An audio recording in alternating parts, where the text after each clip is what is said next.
So I think it's about ready to start. So let's see if I can try to get Arlinda and Laura to join the presentation. Guys, are you there?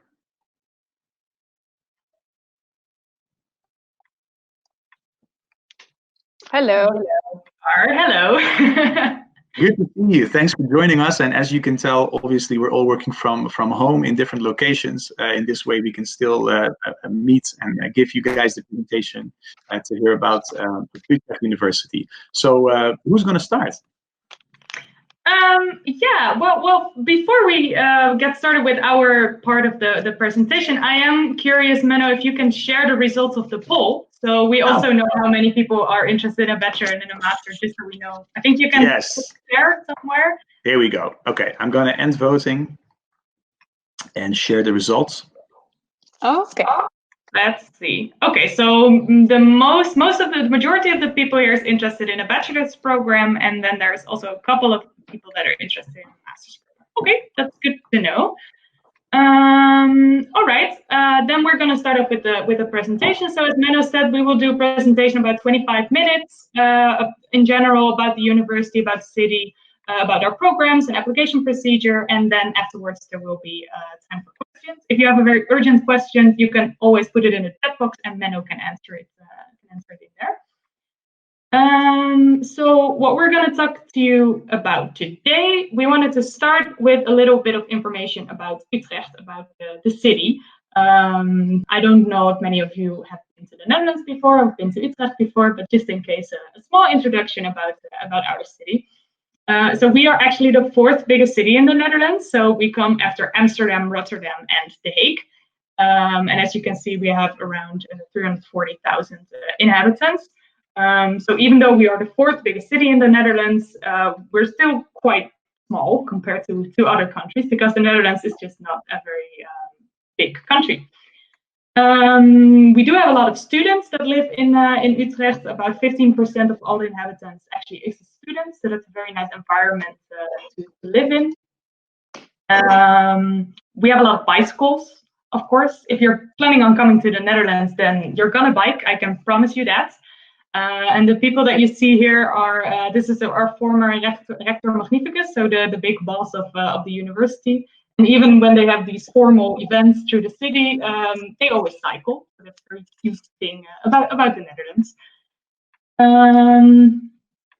We have over 1 million bicycles in the city. There's more bicycles than people. So that's a very nice fun fact. And we have a lot of bicycle lanes, so it's very safe to also bike, and it's just the easiest way to get around. To park all those bikes everywhere, of course, you need a very big parking space. So we have one of the largest in the world. It's a central train station. It has multiple stories, and it works the same way as you would park a car, maybe, that you have different roads with numbers. And yeah, it's very big cycling in the Netherlands, so be prepared for that. We also have an active student life. I see Menno is.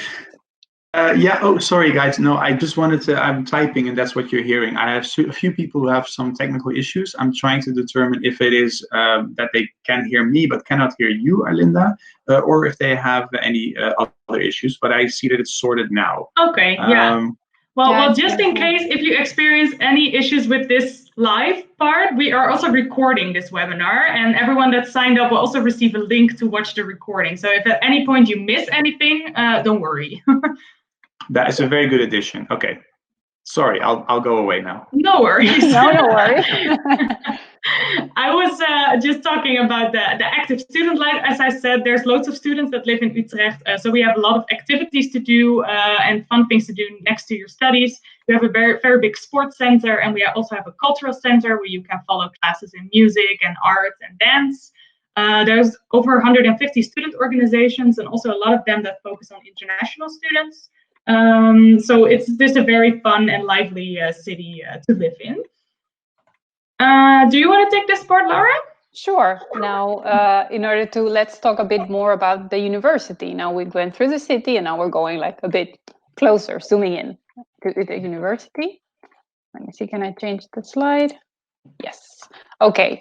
So our university is one of the oldest universities in the Netherlands. We're always fighting a bit who is the oldest university in the Netherlands. It was founded in 1636.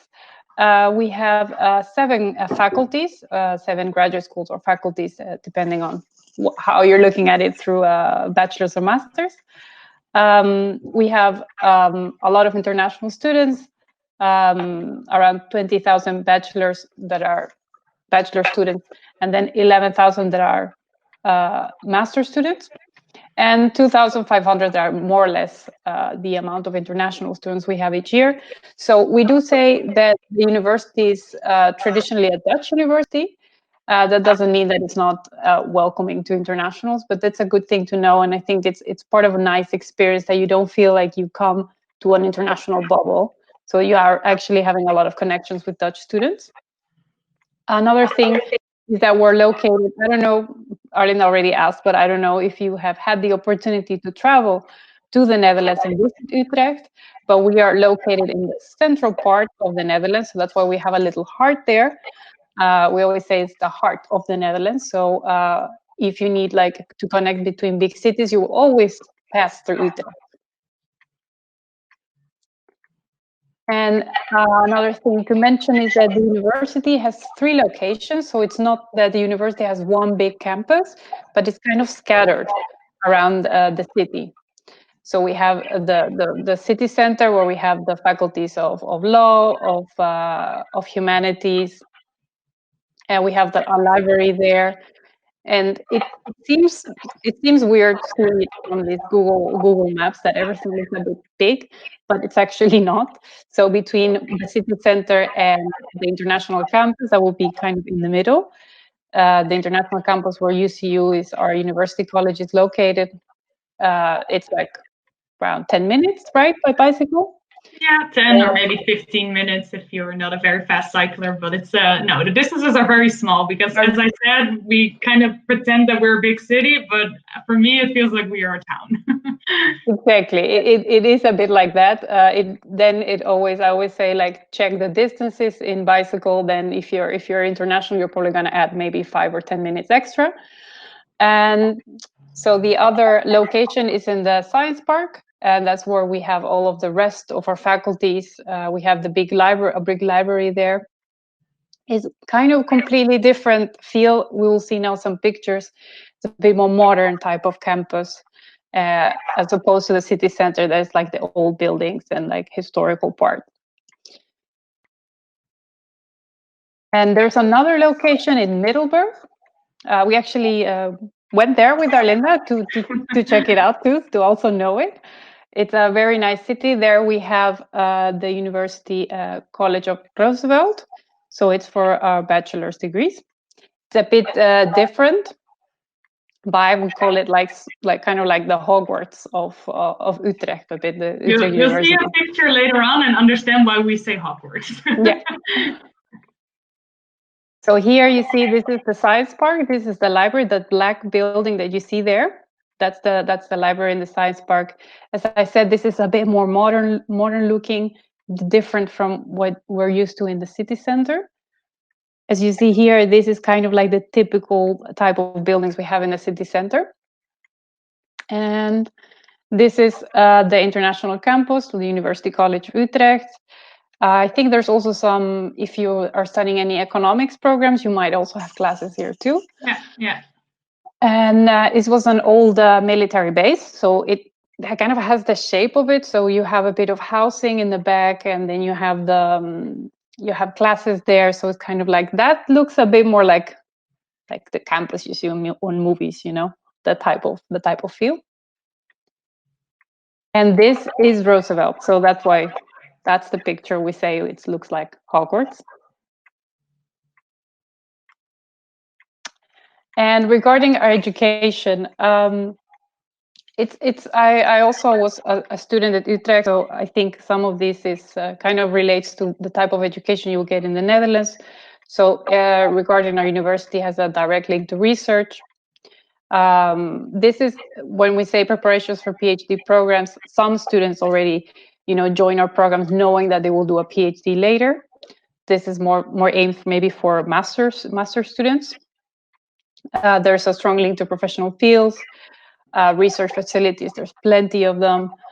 Flexible programs, and the good thing about these programs, not only they're flexible, but they're also very interdisciplinary. So you will never, we say that you never really study within only your faculty. You will always have some contact with other faculties, and you have the opportunity to perhaps choose an elective courses in other faculties if you have interest in other type of topics.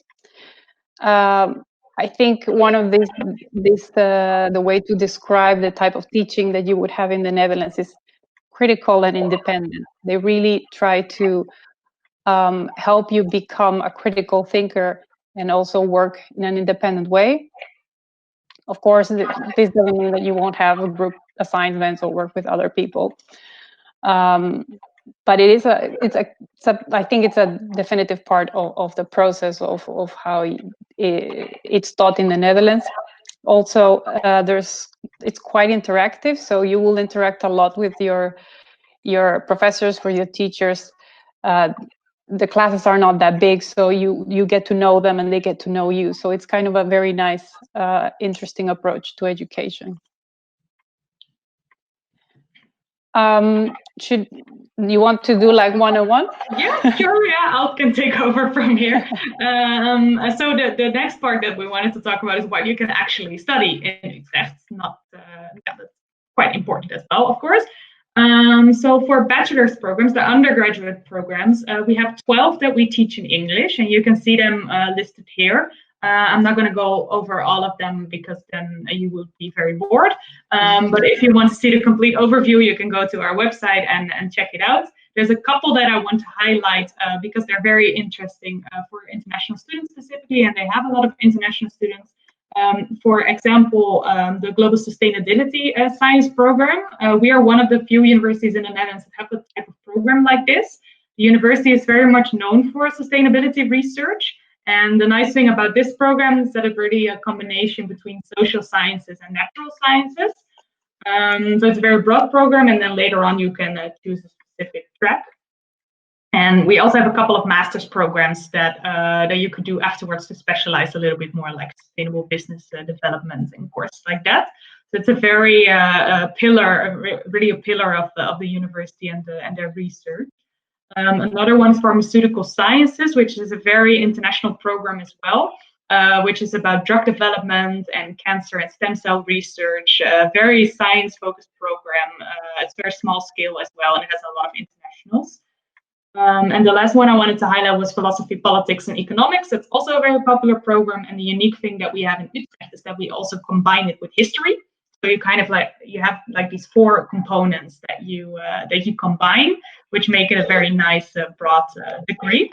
Of course, we also have 2 university colleges, as we talked about there before. The main difference is that you can choose a bit more broader in these types of programs.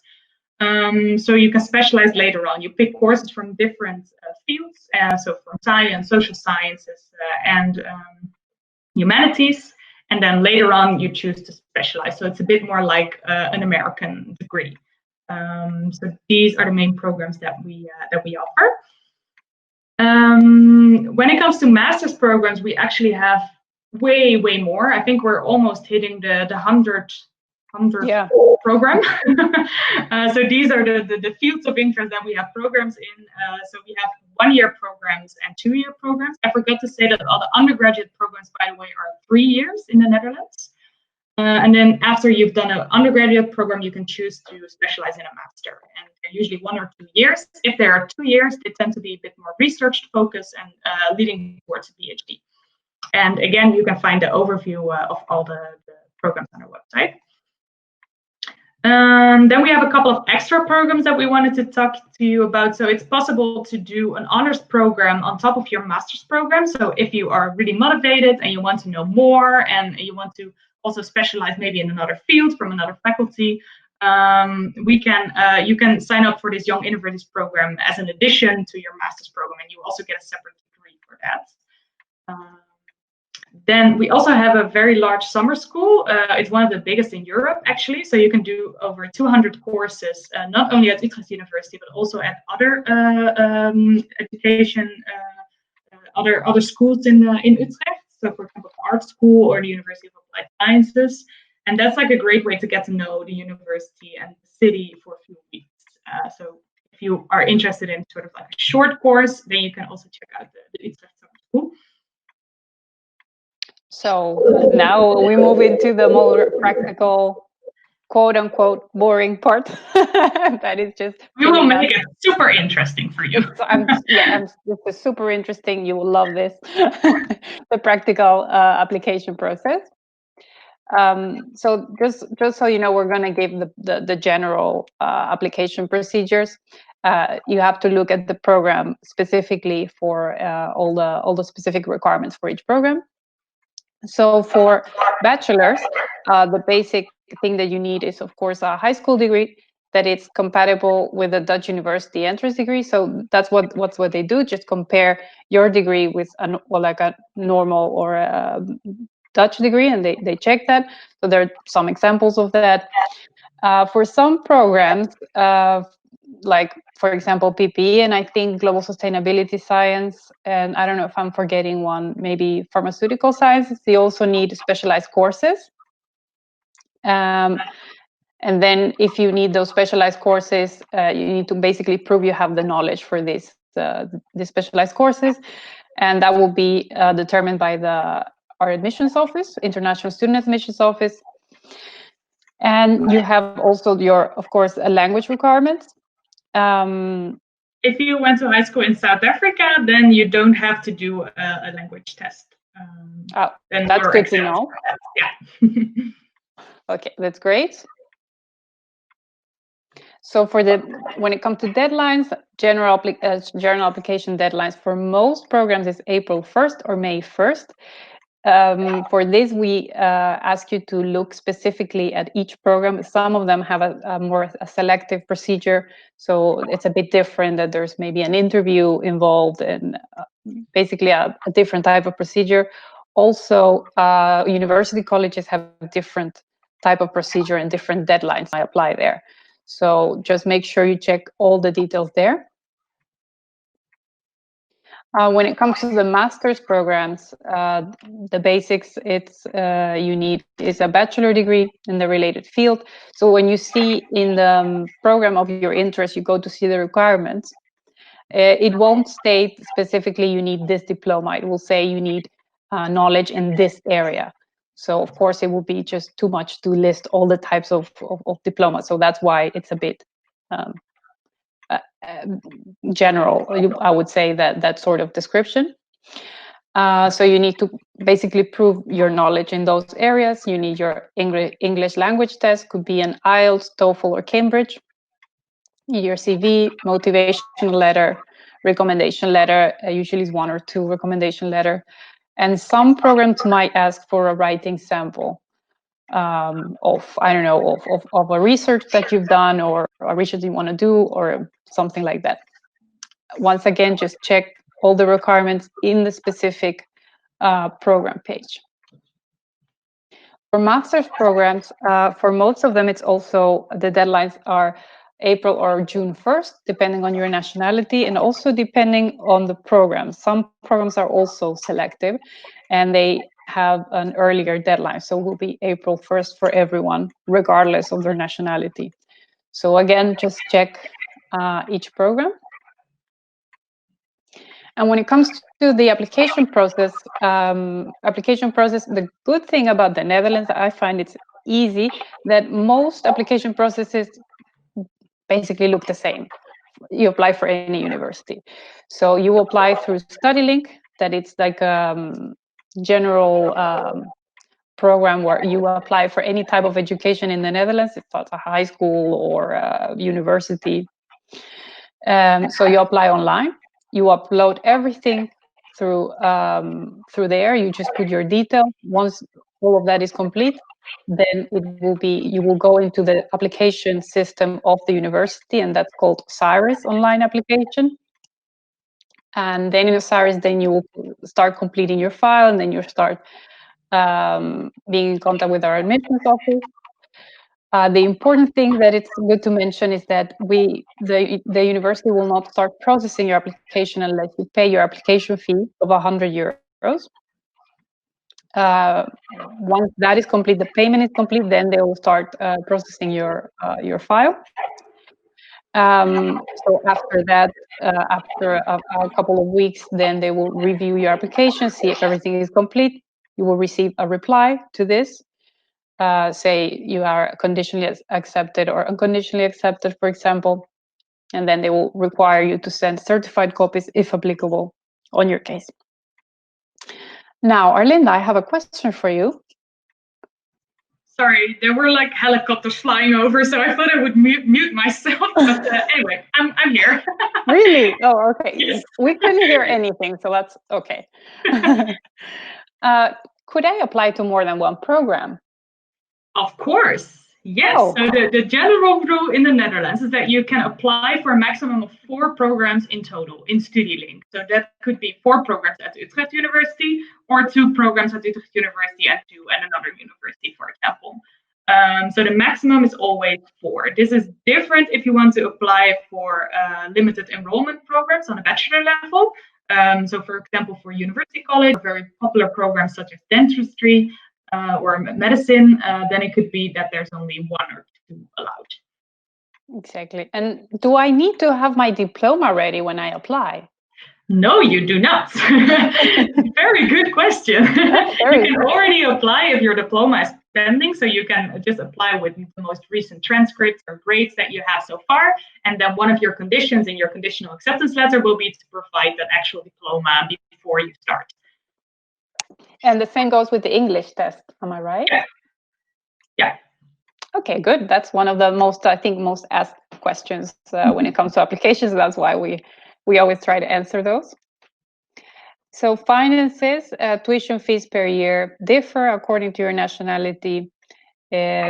Quite a lot, I would say, if it's EU or non-EU. Yeah, and the important thing to notice is that this is for nationality. So if you have a German passport, but you've never lived in Europe, never lived in Germany, it doesn't matter. You are considered an EU student and you pay for the lower fees. Exactly. That might be different compared to other countries. That's why I'm pointing it out. Yes. And of course, regarding your nationality, it does not only affect your tuition fee payment, but also your possibilities of work, for example, as you will see, like we see that on this slide. For EU students, so who hold a EU passport, there's no, for example, limitations for working next to your studies. You don't need a work permit. But we always recommend not to go into work if you don't need it, especially at the first months that you need to adapt to the new scene, the new program, etc. For non-EU students, there's a maximum of hours that you could work. It's 16 hours per week or 3 months full time during the summer months. And for this type of work, you do need a work permit, and this work permit is something that is issued by the employer. So it's not something that you can do for yourself, basically. So it's a bit more complicated. And another thing that we say, this might be a bit too detailed, but it's good to know that at least you have it somewhere in your head that if you start working in the Netherlands, regardless your nationality, even if you are EU or non-EU, you need a Dutch health insurance if you start working next to your studies. When it comes to expenses, we say, of course, it's really difficult to assess, your budget. But we say around 800 to 1,000 euros per month. That will cover accommodation, living expenses, insurance, food, etc. Some people do more, some people do less, but it really depends on your budget. Most of it, I think, will be covered by your by housing. That will be the biggest chunk of what you would have as expense will be your housing expenses. Speaking of housing, let's talk a little bit more about housing. Well, So why shouldn't we? why? Okay, so I don't know if you've heard, but there is a slight issue with housing in the Netherlands.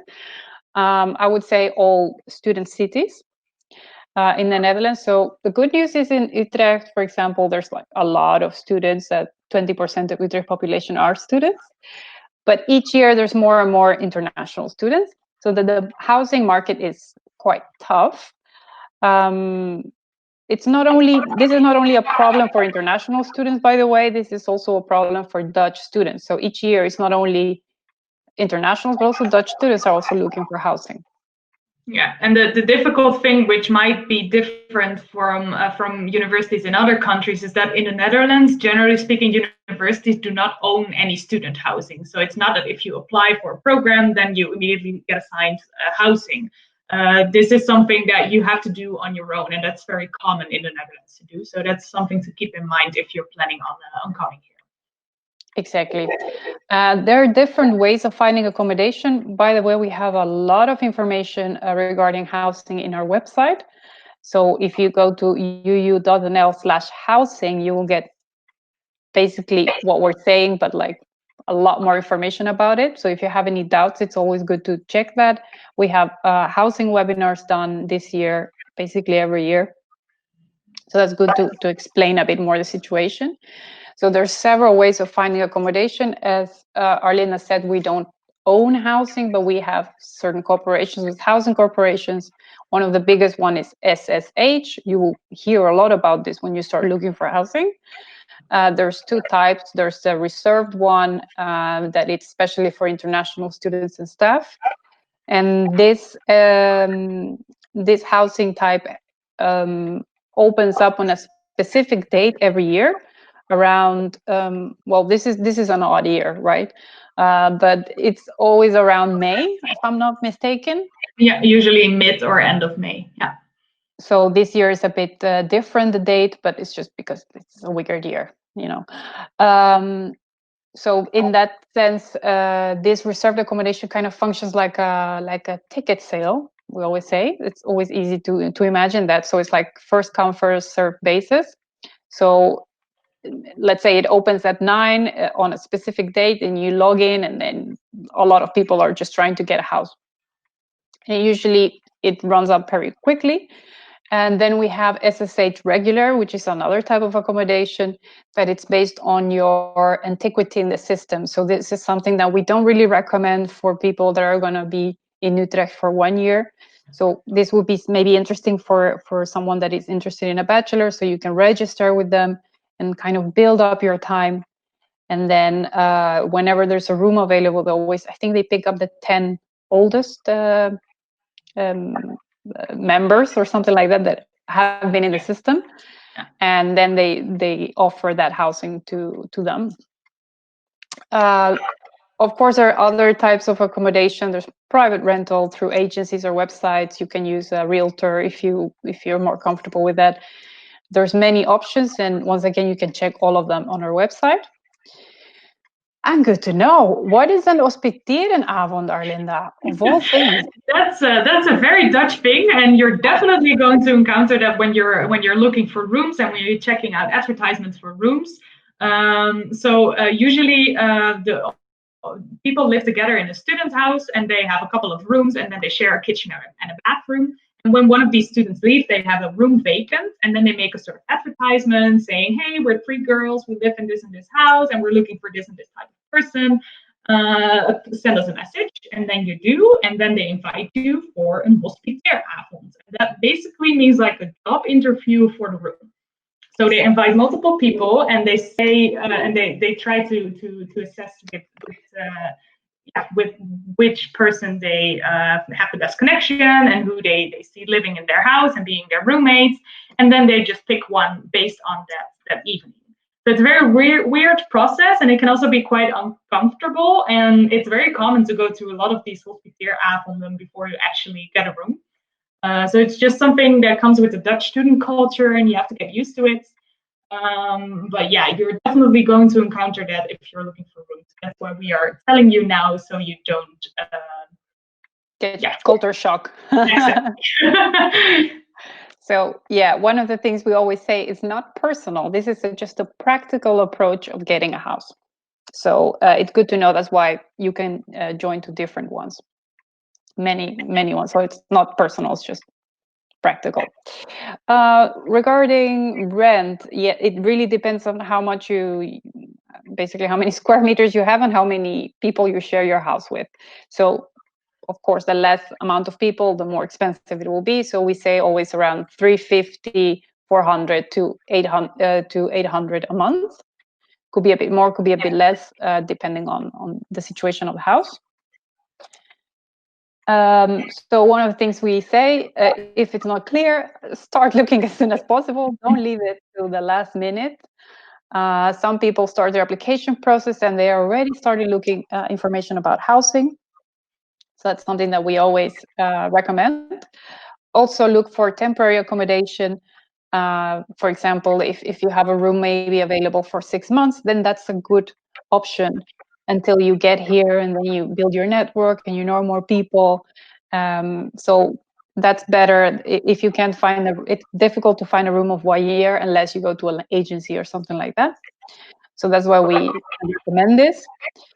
And also take a look outside from Utrecht. As Arlinda said, this is not a very big country, so it looks, if you look at it in the map, it looks like there's like many different types of little villages or cities, but they're like maybe like 15 minutes away or half an hour away. So don't get scared from looking outside Utrecht. And once again, yes, you can check the webinar, the housing webinar. There's one done by Arlinda too, so I see that one was from last year, I think. Yeah, it was from last year. Yeah. And this year too, you did that. This year too, yeah. I'm the queen of the housing webinar. You're everywhere. Another very important thing, we kind of mentioned this already, is to get a bike, the kind of part of Dutch culture. And you need it to, basically, that's how you move from one place to the other. So we say getting a bike will cost you around 50 to 100 euros. For a second-hand bike, we don't buy new bikes, okay? Just forget about that. We don't buy new bikes, we buy old bikes. A very important website is Marktplaats. We call it, quote unquote, Dutch eBay. So you get a lot of second-hand things. Could be books too, by the way, or things for the house or things like that. There's a lot of, if you're in Facebook groups about students coming to Utrecht, you will probably see around July, August that students are leaving, so they're selling their bikes. So that's one way to get a bike. And then of course you need to buy a good lock or two, because we always say like the Netherlands is a very safe country, but not if you're a bicycle, because yeah, there's just too much demand for it. And remember where you parked it. Different ways of personalizing your bike or your lock could help. Or I used to take a picture of it when I first arrived in the Netherlands to remember what was I looking when I parked it. So that helps. Bit of the last bit tips and tricks. Join a student organization that really helps you be part of the Dutch student culture, be part of this. We have several international organizations like ESN, the Erasmus Student Network, ING, it sounds like the bank, but it's not, the International Neighbor Group. Buddy Go Dutch is also a very nice organization that they pair you up with a Dutch buddy. So then you have someone that can help you out and then you learn from each other's cultures. There's a lot of sports and cultural activities. As we said, Olympos is the center that it's located in the Science Park. And the cultural center, Parnassus, is located more towards the city center. And that's where you can do your singing and dancing, photography, more creative activities. Do I need to learn Dutch if I go to the Netherlands, Arlinda? Well, the honest answer is if you're only planning on coming to study here, you absolutely do not need to learn Dutch. Everyone speaks very well English in the Netherlands. You will perfectly get by with English in supermarkets, restaurants, and especially at the university where everyone speaks English anyway. in your courses and lectures. So the main message is you can learn Dutch, because we have a lot of ways to learn Dutch, but only if you think it's fun. Is it vital? No. Only if you want to stay in the Netherlands after you've finished your program. Because if you want to go into the Dutch labor market, then it could be, you have a real advantage if you also speak the language. So, and of course, if you're planning on really living here or building a future here, then it can be nice to actually learn the native language. Exactly. I think that's the honest answer. Laura, how long have you been in the Netherlands now? For about 4 years, 5 years? 5 years, 5 years. Oh, and how's your Dutch? Is okay. My Dutch is okay, you know, for like the coffee moments on the table. But yeah, I should you know, get cracking with those courses. Yeah, so there are a lot of opportunities. You can get it. You can do it as sort of low key. We have a couple of apps that you can download. There's the Hoi Holland app with a lot of pictures and little games, and you can also do Duolingo in Dutch. If you want a hardcore language course, we also offer those through Babel. Babel is our language institute. Then you really do an actual course, and you get to a certain level, and you have exams and things like that. So that's a bit more serious. And then there's also a lot of initiatives going on from student organizations that, for example, organize language cafes, where you can go to a cafe and then at one table you can speak some Dutch, and on another table you can speak some Spanish. So those kind of initiatives, more low-key, are also being done. So it's just what you prefer. Yes. Yeah, and I think that's it from our side. But I do see that there are some questions coming in. So I don't know, Menno, I think you've assembled the question somewhere, right? I have, indeed. I've been looking at the questions coming in, and we've been having a good time in the chat, giving some info as well. But I think there's a few questions I would like to put up on the big screen. So for that, I'm going to go to question mode. And let's see. One of the first questions that came in from Ozzy is, which bachelor's course is best for a law degree? Because we don't have a dedicated law program. Maybe you guys can give some tips or some insights on what type of degree could be interesting for Ozzy. Yeah. Well, the difficult thing with people that want to study law is always that it's kind of it depends on the country where you're studying in, right? So in the Netherlands, we mostly offer Dutch law, which is also taught in Dutch because we live in the Netherlands. So these are kind of like the programs where it might be difficult if you want to study that abroad. On a master's level, we do have some law programs that focus more on international law and on European law, for example. But then you do need to have a law degree. Yeah, I think the entry requirement there is a law degree from your own country. Maybe Laura, because you did a law program, maybe you can give some insights. Yeah, I did a master's degree in Utrecht, but I already had my bachelor's degree in law from Argentina, so that's what I needed it. I think I think you said it right, for bachelor's, I think there's some options when it comes to university colleges to do some sort of degree, but then you don't, I think they call it double law degree, something like that. But then it's not like you will become a lawyer after you receive that degree. It's more like for research purposes, or for example, if you really want to become a lawyer in, I don't know, in a European context, then more like research wise, not actually going to court and do all those things. So you really have to think, what is it that you want to do with your degree? All right. Yeah, great. And the next question is from Panos. He says, can you confirm again that South Africans do not require to take an English test? You've mentioned this before, but it was repeated a few times. Yeah, no, the thing is with the whole exemptions, they are not based on nationality. They're based on where you did your diploma, on what institution you have your diploma from. So if that's a South African institution that's based in South Africa, so whether it's a high school or a university, then yes, you are exempt. But if you're South African and you did a bachelor's degree in France, for example, then you still need to do the language test. So it doesn't have to do anything with nationality. That is a good. Then you don't have to do a language test. I think that's a very useful clarification. The next question is from Daniela, and she asks, I'm writing my matriculars next year. When should I apply? I wanted to put this one up because I think a general question is probably also what is a good time frame to apply, and even though we have deadlines, what would you recommend in terms of the application start, when people should be really thinking about starting up their application? Yeah, that's what is good to mention that all of our programs, except for the university colleges, they for the bachelors at least, they only start in September. So it's only possible to start in September, and the application procedure for that intake starts in October the year before. So for September 21, you can apply as of 1st of October 2020. Okay. So, and we always recommend, of course, to apply as early as possible. The deadlines can vary, but either way, yeah, it's just nice if you already have your documents. And as we said, it's not necessary that you already have your diploma. You can apply with your most recent transcript. So yeah, if you already know that you want to apply, then I would say just do it in October or in November. Then you also have the outcome as easy as quick as possible. So you also know if you have to do some additional things, yes or no. Yeah, so I would advise October, November. You can start with applying for September then. Yeah. Okay. Great.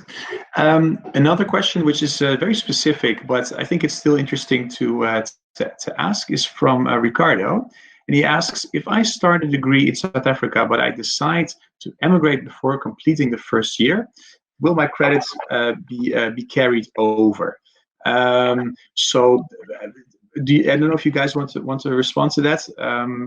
Typically, these kinds of questions are very complicated, because obviously immigration for general purposes is very different than studying at a university solely and then doing your immigration process for any other types of uses. But typically we are not very good, I think, and please correct me if I'm wrong, it's carrying over credits from another university in your current degree. And that's because our degrees are very different from other universities. We don't really have any system in place to compare what you've done in a previous unfinished degree and carry that over to our program. So this is definitely not recommended at all. Right, guys? No, yeah, no, definitely. We get this question more often, but there's not a real procedure in place for this. So in general, if you want to transfer to one of our programs, you just have to apply the regular way like everybody else does, and just go to the application system and upload all your documents. And then in some cases, it is possible to get an exemption for 1 or 2 courses in the first year, for example, if you can prove to your study advisor that you've already had similar courses at another university. But the most important thing is that is a process that happens after you've applied the regular way, like everybody else. There you go. I think so. Yeah, I think that's more or less the questions that we've got. Yeah, guys, is there anything else that you guys want to add, or something that we haven't touched upon? Do we have any time left? I think we do have some time left if there's any questions popping up, and if not, then I think we can assume that we had a nice presentation. Yeah, I'm actually clear. While you guys think of some more questions, I'm actually very curious to see that you haven't really asked about the COVID-19 Corona situation. If there's any questions about that, please feel free to answer. Unfortunately, or ironically, our answers will be probably a bit vague anyway, because we are all still trying to make sense of the situation to see what that means for us going forward.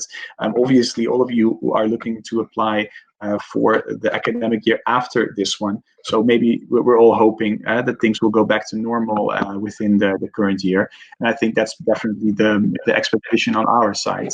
But yeah, okay. Well, thank you guys so much for joining. It was great having this presentation from Arlinda and Laura. So thank you too as well for a wonderful presentation. Yeah, hope to be in touch with you at a later point. So thank you very much. Have a good afternoon, good evening, and hope to see you in Utrecht. All right. See you guys. Bye-bye. See you. Bye. Bye.